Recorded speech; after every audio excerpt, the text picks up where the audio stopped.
বর্ধমানে কাউন্সিলরের মামাকে মারধর, শূন্যে গুলি, সামনে এলো সেই সিসিটিভি ফুটেজ, চাঞ্চল্য এলাকা জুড়ে। শনিবার রাতে তীব্র উত্তেজনা ছড়ায় বর্ধমান শহরের 18 নম্বর ওয়ার্ডের গোলাহাট এলাকায়। শূন্যে গুলি চালানো এবং মারধরের অভিযোগকে ঘিরে উত্তপ্ত হয়ে ওঠে এলাকা। স্থানীয় কাউন্সিলর প্রদীপ রহমানের মামাকে মারধরের অভিযোগ ওঠে এলাকার বাসিন্দা সাব্বির আলীর পরিবারের বিরুদ্ধে। ঘটনাস্থল থেকে উদ্ধার হওয়া সিসিটিভি ফুটেজ ইতিমধ্যে সামনে এসেছে। কাউন্সিলর প্রদীপ রহমান জানান, এলাকার বাসিন্দা সাব্বির আলী বাইরের লোকজন নিয়ে এসে স্থানীয় এক পুকুর ভরাটের কাজ করছিলেন। স্থানীয়রা আপত্তি জানালে তাদের উপর চড়াও হয় অভিযুক্তরা। সেই সময় শূন্যে গুলিও চালানো হয়। মারধরে জখম হন কাউন্সিলরের মামা সহ আরো একজন। বাড়িতে লোক নিয়ে এসে তুমি তো দেখেছো পুকুরটা নিয়ে কি করছে, তোমার তো খবর করছে আগে যে বাচ্চা ছেলে ধরে মেরেছি, বলছে বাচ্চা ছেলে কি অবস্থা, সেই নিজেই সিগারেট খাচ্ছে, বিড়ি খাচ্ছে, সব দেখেছে। তারপরে আজকে যে একটা ছেলেকে দিয়ে বাড়ি দিয়েছে, সেই তার বোন বলছে যে এটা ভুল করে জোর করে দেওয়া করেছে। মানে প্রত্যেকদিন নিয়মিত বাড়িতে ছেলে নিয়ে আসছে, 50, 60, 70টা ছেলে নিয়ে আসছে, দাওয়াচ্ছে আর এইসব এলাকার কোনো মানুষ সত্য নেই।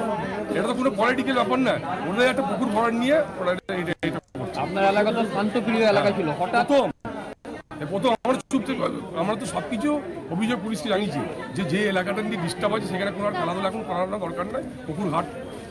পুকুর নিয়ে অবজেকশন চলছে, কিন্তু ঘটনা হচ্ছে ওই যে পয়সার জোরে বাইরে থেকে লোক নিয়ে আসছে হায়ার করে, আর আপনার ওই ছাদ দিয়ে গুলি আছে বাইরে। কে নিয়ে আসছে তার নাম?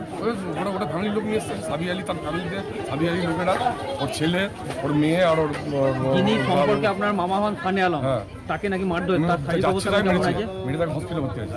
দুজনেই বর্তমানে বর্ধমান মেডিকেল কলেজ ও হাসপাতালে চিকিৎসাধীন। আহতদের দেখতে হাসপাতালে যান বিধায়ক খোকন দাস, তবে তিনি এ বিষয়ে মন্তব্য করতে চাননি।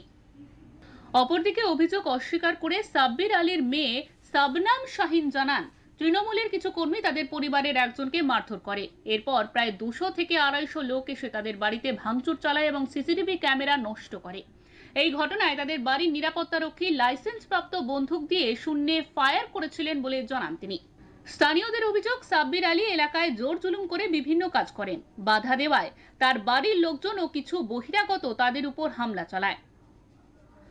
গুলি চালানোর অভিযোগও তোলা হয় সাব্বির আলীর মেয়ের বিরুদ্ধে। পুলিশের ভূমিকা নিয়েও ক্ষোভ উগরে দেন স্থানীয়রা। অভিযোগ, পুলিশ ওই পরিবারের পক্ষেই দাঁড়িয়েছে। সালেহ আলম মহাশয়কে মারতে শুরু করে, সাবির আলীর ছেলের শালা বাপি থেকে শুরু করে ওর ফ্যামিলির যে বাড়ির মহিলারা আছে তারাও পর্যন্ত এসে ছেলেগুলোকে মারতে শুরু করে। এই হচ্ছে